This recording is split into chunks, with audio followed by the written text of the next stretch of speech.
Nice day, innit? Welcome back to another episode of the one and only Krafty Koi.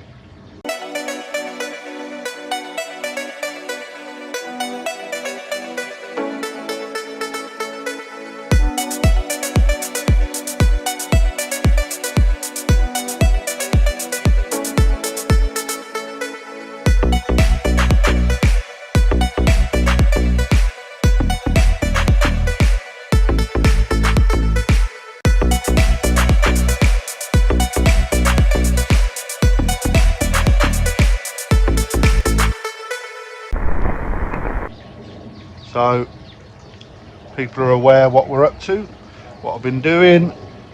Laying blocks, nothing that interesting. Had a bit of an issue with a pond the other day. Well, it weren't an issue actually, I just cleaned it out and then I got sidetracked. So I got sidetracked and when I was topping it up, I forgot to turn it off. So that was running for about 3 hours longer than it needed to. So that said,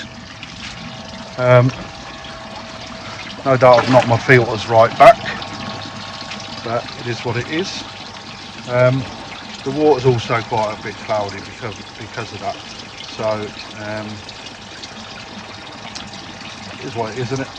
It's part of the joys of having a pond. Flowing through quite nice.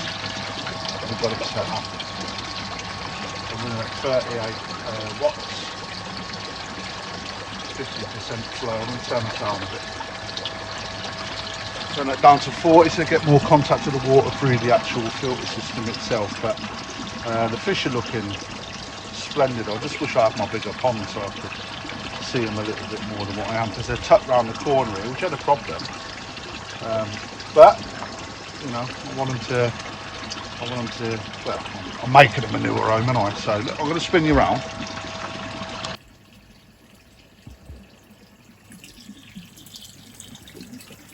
So you can see the water's quite murky. I've definitely put a bit of growth on what we're sitting at the minute. Have a quick echo. The water's at 19.8 degrees at the minute. But yeah, this achievers looking quite nice. Did put some weight on. I've got a Saragoy in there somewhere as well. It's bloody hard to see on a black background.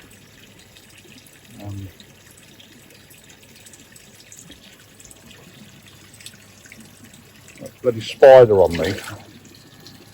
Difficult. I wonder what it were.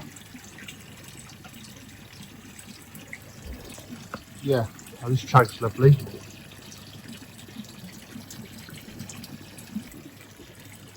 So yeah, just watching the fish. It's always good, isn't it, to make sure that you keep an eye on your fish. Now, bearing in mind this is only 1,000 litres, this little purpose-built holding pond. You can see I've got quite a high stock in such a little pond, but to look after your water, you look after your koi. So this little ghosty here has got what looks to be like a little bit of fungus, or it's had a scrape actually. So I'm going to take that out and have a look at it a bit later on. I'm going to wait for the temperatures to come down a bit.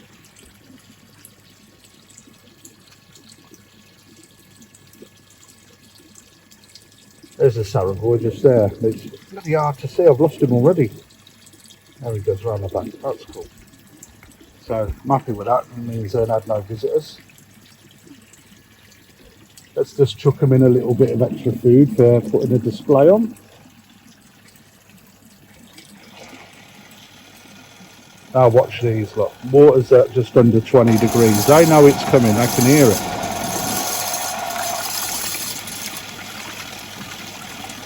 And that's why I need the bigger pond, because you can clearly see there, you know, it's like you're in a shop in it where they all just dash forward for the food. But I do need to get that little ghosty out because he needs a bit of a salt bath or a PP treatment, I think. As you can see, look, This fish here, I'm super pleased with this year. It's Sankey. Super pleased. Yep, but anyway, right, didn't really get much block work done during the week. Trials and tribulations of having a full-time job, unlike Lee Hadfield, that works when he likes, if he likes. Only one anyway, Lee.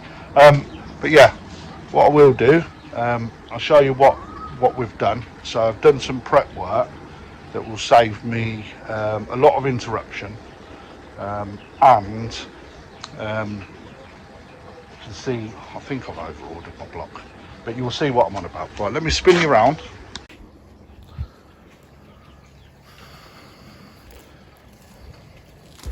So then, I've created 3 pillars, right?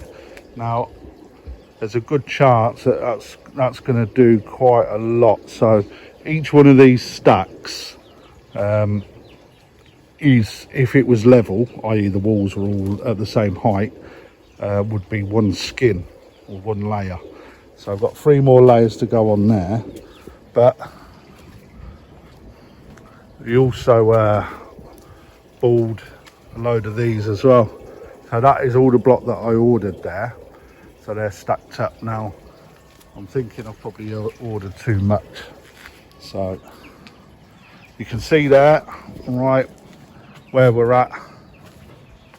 This is going to be the height of the pond, all right, thereabouts.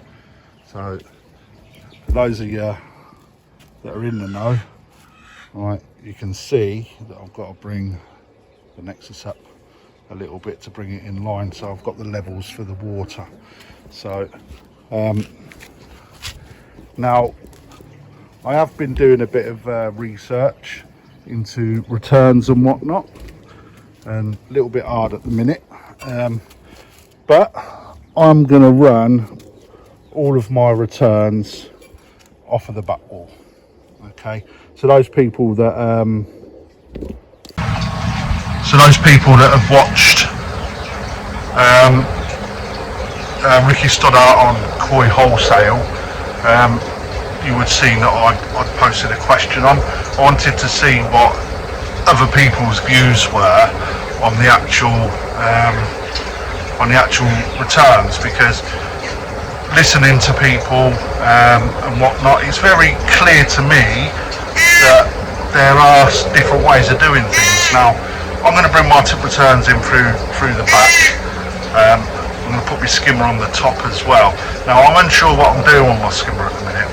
It may be behind a wall. I might bring the wall up slightly on the back, and then have the skimmer returning into a blade. So it'll have its own reservoir and then a 50cm blade coming in. So that's nice and close to the water, so I'm not creating too much noise off the water. Before it's raining then. Not only that, but it gives me more control over my flow rates.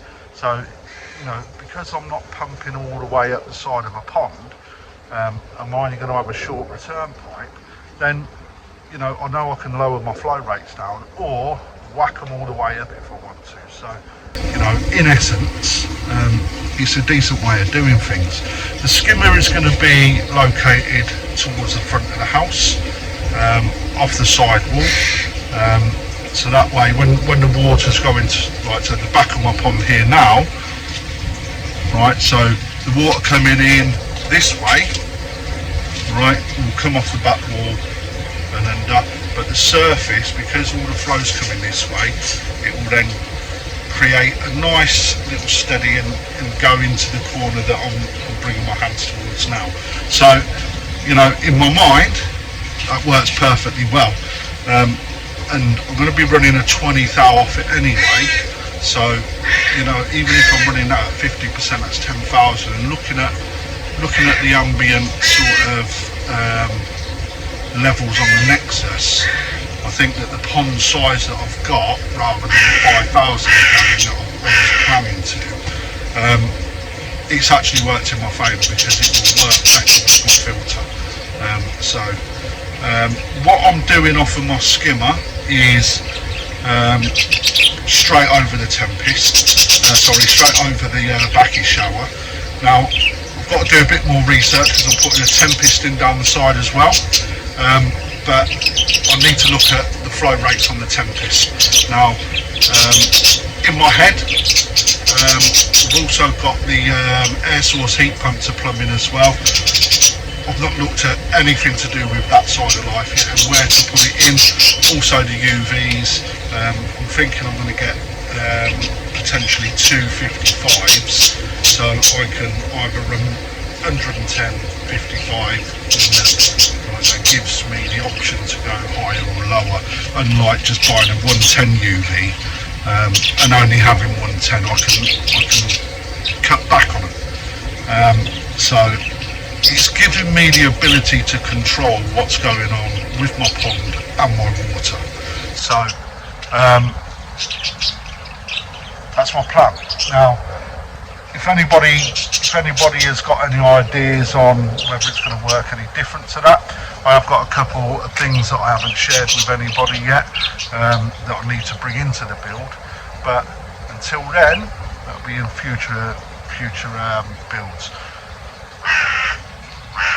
One thing I'm taking away from this process is that I don't need to rush.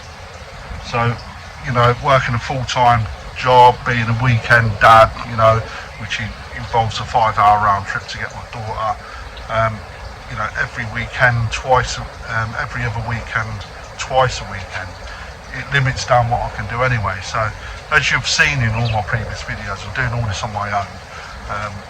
Still got the electrics to go after this as well, after the plumbing's gone in. So, you know, once these blocks are up and then we get fiberglassed, that's when it'll start to then become a little bit more like a pond rather than a building site. So stay with us, and from there we'll do a bit of block work now, and then I'll come back to you once we've done some more. Stay tuned. Morning, Sunday. Now, I don't usually get my fabulous body out for anybody, so I think myself lucky. So last night hit the 1,000 subscriber mark. Thank you everybody for that. I'm trying to stay out of the winter, but yeah, super chuffed. I've got a giveaway, like I said in my last video. So stay tuned. It's something that's going to be worth having, I promise. So yesterday got on with a little bit of work, but to be honest, not as much as I would have liked, because for those of you that looked on the community tab, you would have seen that I put out 2 pond designs. If you haven't seen it, go and have a look and give me your feedback. And I will, of course, take it into consideration. For all those that have already, thank you very much for doing so. Definitely help the brain adjust, because sometimes you get a little bit creative, so to speak, and you don't really think everything through because you think it's a fabulous idea. So some great feedback that helped me understand, well, not even understand, accept what was going on. So anyway, just spin you around, I'll show you what we're doing. Right, so you can see that I was measuring out. Now I got a little bit sort of confused, because I thought that there'd be if I come to this length, then I could put my window in from there. But what I was worried about is that the top of the window would be too low. And what I really want to try and achieve is get the top of the window as close to the top as the bricks as I can. So what I've done is I measured out the whole length of the brick, centre point, and then I then measured backwards. Now there's no measurement on that side, but there is on this side. So you'll see there that I've got 2 measurements. So the window that we're putting in the front is 1,800 long, So you'll see that I've got 90 from the centre mark there, plus 70mm for the recess in order to stick the window. So 70mm there. That's going to, so that will give me where I need to bring my brick out to, or block, so it sits nice and flush. Now the bit that was really stumping me was the height, and the reason for that is because in order to get the block to where you need it, you have to build the corners up. So I was unsure what I need to do. So anyway, I've worked it out now, including the recess that will sit down here. I need to do another course of block across the top, and then from there provide myself with enough of a recess so when it comes to this height up here, it will sit nice. Now unfortunately it's a little bit higher than I would have hoped, but thinking about it from the opposite side, it's going to protect the window from any sort of stones or whatever that may flick up. So positives are, you know, I'm taken away from that. Now, so the job for today is get another, well, not just today, but get another course done down here. In order to do that, I've got to finish this line off. So I'm going to try and get a few more bricks coming down there, blocks coming down there. So but the thing is, I didn't really want to come, I wanted to do this bit last really because I want to get my barrow of cement in and out, but it's looking more and more likely that it's going to be a case of barrowing up the cement and then bucket loading it. So we'll have to see. It is what it is. But another course in there at some point, and then what I'll do is I'll remeasure. So I'll get my lines on there. So then when it comes to laying the block, I'll get it at the right measurements. So that's the plan anyway. I'll come back once we've done a little bit more. Never ending. Just finished work. The missus has annihilated the back fence there. See it? Over this shoulder. So we had brush and vine and it grows at a mile a minute, and it started to infiltrate everything that we've planted. Anyway, this is how far we've come. So we did have 3 pillars. We've now only got 1. It's broken down into 2 halves. So this is the line in where the window will be. I've managed to bring this up. I think I've done what, 1, 2, 3, 5 layers there, and another layer across the back. I think, I can't quite remember, but as you can see, we are well underway. So we just come up here. So then, that's what we're looking like. Obviously windows coming from there up to here, across the whole front, and then I've got to build this up. Now you can see down this end, sorry if the wind's in the way. I think I might be having troubles with my mic on the phone, so it's not great quality when I'm transferring it into the video editing. But as you can see, right, the back end is a lot more on show than what there is at that end. So it's going to be quite high up here, but I don't mind that because it's going to give a different dimension to the garden.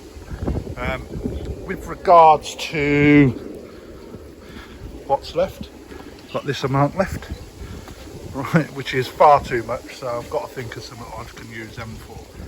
Also, my auto feeder has stopped working. Now I thought it might have been something to do with a solar panel on it, so if anyone's got one of these and you've had any troubles, can you come back and let us know? So so I can have a look. I've got to do a bit of research to find out. So now we're just handballing in, which is not a problem, but it's just annoyance because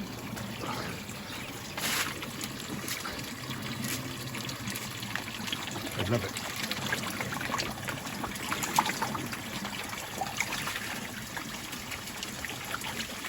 Ferocious creatures. Imagine if they had teeth and you put your fingers in.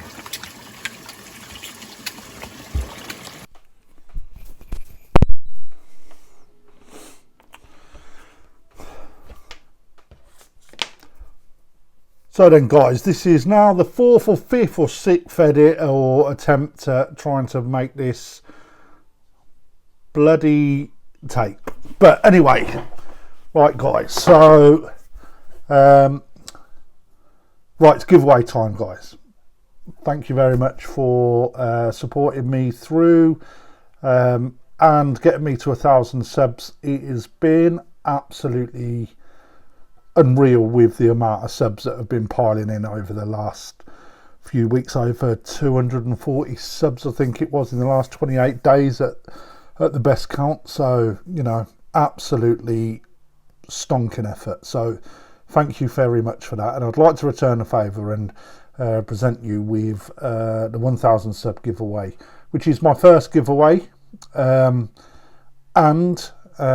it is a prize that has been donated via the koi collection, Sophie down there. So I have a great relationship with the koi collection, and they are a very good shop and my go-to place for anything koi anyway. So, you know, anything to do with a pond, fish, etc., and the experience is huge down there. So the video on the screen just shows the type of establishment it is, because they do come down to the show, like the BKKS National, but they don't bring all of the fish like some of the other traders, and that's because they're literally 10 minutes down the road. So it's not worth their effort and stressing their fish out in order to represent down at the show. So have a look at our website, www.thekoicollection.co.uk. You'll see everything on there that they do. And again, thanks Soph at the Koi Collection for the donation of the prize, which is coming up on screen now. So this is an L-shaped koi measurer, designed to go into the rectangular type bowls that we use. Very, very simple way of doing what we need to do with regards to measurement, but you don't have to rely on that bit of crap tape that you find on the bottom, and it's more accurate. So anyway, all you simply do on these is just place your fish's nose up against the end plate, and then hold it along the back, and you'll see that not only is the measuring device on the bottom, but it's also across the back as well, and it will tell you very accurately how big your koi are. So, you know, if you are in a show scene or you're monitoring growth, etc., it's a great addition to have to the equipment that you have for the pond. So in order to be able to win this, all you need to do is give me a thumbs up, and you must have subscribed to the channel in order to qualify. And unfortunately for those people outside the UK, this is only open to UK residents due to the postage and packaging. However, I'd still like to hear from you, and if you are watching across the pond, anywhere in the world, drop us a comment down below, let me know where you're watching from. I do see in the stats that we've gone to United States, the Philippines, Japan, Vietnam, China, etc. In fact, 10% of my viewers are US. So yeah, let me know who you are in the comments below. It's not the end of it though. So if you carried on watching, you're in for a better chance, because in order to win this, you will see that throughout that video, other than the poor audio quality, the microphone done extremely well picking up the crows that live in the trees at the back. So what I want you to do is tell me how many times the crow interrupted the audio, and I've represented the ones that I want you to count by flashing up the picture. So if you wondered what that was all about earlier when you was watching the show, then now you know. So good luck. I will reveal the winner in 2 or 3 weeks time, so stay tuned and good luck. So anyway, for those people that have just joined us for the first time, managed to get all the way through to the end of this video, well done. Hit that subscribe button down below, give us a thumbs up even if you're not entering the competition, and put that notification bell on. I've got so much coming on: pond windows, fiberglassing, plumbing, filtration system, heat pump installation, filter house, and other bits and bobs that I haven't disclosed yet, as well as a redesign in the garden as well. So stay tuned, and thank you very much once again for giving me this opportunity at 1,000 sub giveaway. This is where I sign off and tell you to enjoy the koi, and I will catch you on the next video.